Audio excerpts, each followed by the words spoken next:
So the Rambam, in the context, we said once again, we have the Mishnah that says you're not allowed to plant 3, 14, or 30 days before Shemitah, plant trees. We're talking about 3, 14, or 30 days before Shemitah, and the Gemara says add 30 days to that. Rashi says why 30 days? Because there's a Shvit. Ramban and Ritva say because of Orla issues, because it looks bad. It looks bad. The Yerushalmi, in different context, says there are 2 reasons to machmir uprooting and tell you to uproot a tree. There are 2 reasons to machmir and tell you to enforce uprooting trees planted on Shemitah.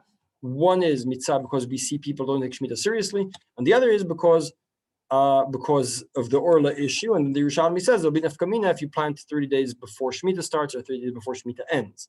Right? There'll be nafkamina. Let's see what the Rambam does with all this. So, just a quick overview. What do we have? Let's see the Rambam. Says the Rambam, Af Bazman Hazeh. Why Af Bazman Hazeh?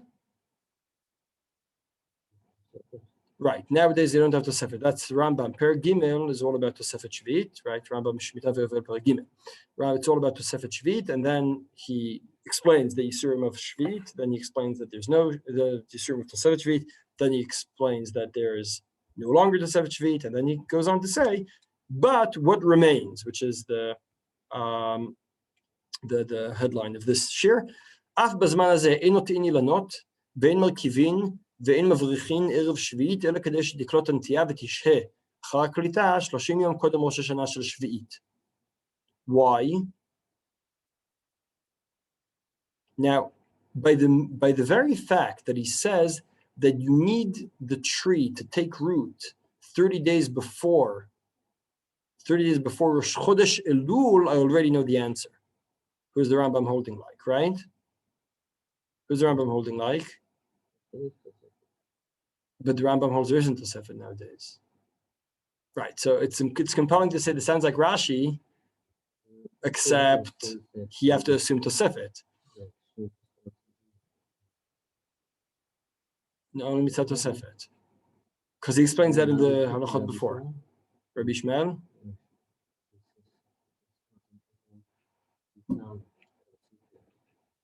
Yeah, no, definitely mitzvah Tosefet. Oh, no, you mean the Chakira? You're referring to the Chakira we had about Tosefet, is Tosefet Shvit in its essence the beginning of Shemitah or not? But L'kulei Alma, once Tosefet Shvit is cancelled, Shemitah only starts this way or that, Rosh Chodesh on Rosh Hashanah. So says the Rambam, Davar ze asur le'olam, meaning also in the world in which there's no Tosefet Shvit, mipnei marita ayin. Just like the Ramban and the Ritva. Shema yomar haroeh b'shvit netao. נמצאת אומר שנותר המבריך המרכיב ערב שביעית קודם ראש השנה ב-44 יום יקיים, from תזין before, תתוו אב and anything previous to תתוו אב יקיים, פחות מכן, fewer days before שמיטה, יעקור, אם לא עקר פחות מפרין, קודם שיעקור מחייבים את היורש לעקור. It's a bit of a far-fetched nafkamina, but the main point we have in the Rambam is the Rambam seems to say very much like the Ramban and the Ritva, because he says, regardless of Tosefet Shvi'it, as we said, according to Rashi, if you don't have Tosefet Shvi'it, when should this halacha apply? Rosh Chodesh Elul, Zayin Elul, Kav sorry. Yeah, I said correctly. Rosh Chodesh Elul, Zayin Elul, Kav Zayin Elul, right? We pushed everything a month forward because there's no Tosefet Shvi'it nowadays. That's how Rashi would treat it. The Rambam says, no, even nowadays you still have the exact same Mishnah we always had.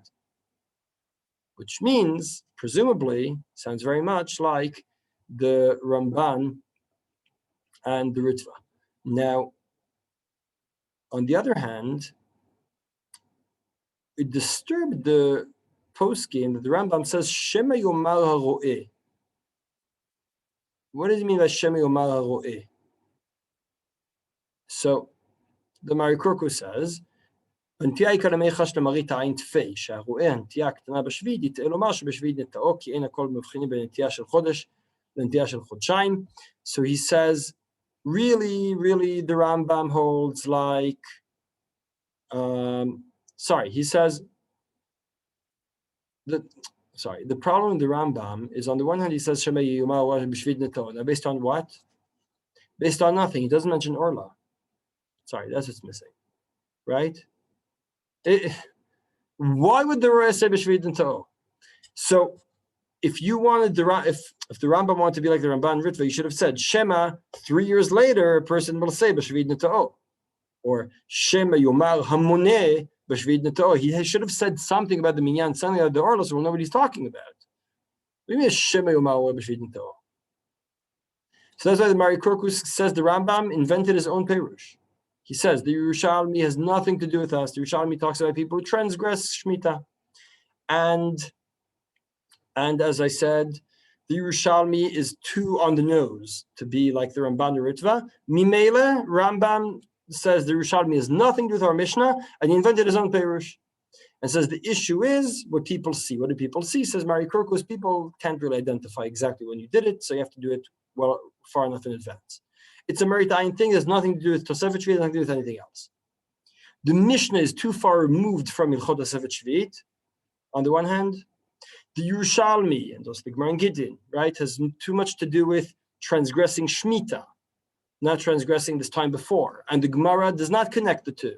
The Yerushalmi doesn't connect the two when according to Ramban Ritva, that's exactly what the Yerushalmi is talking about, right?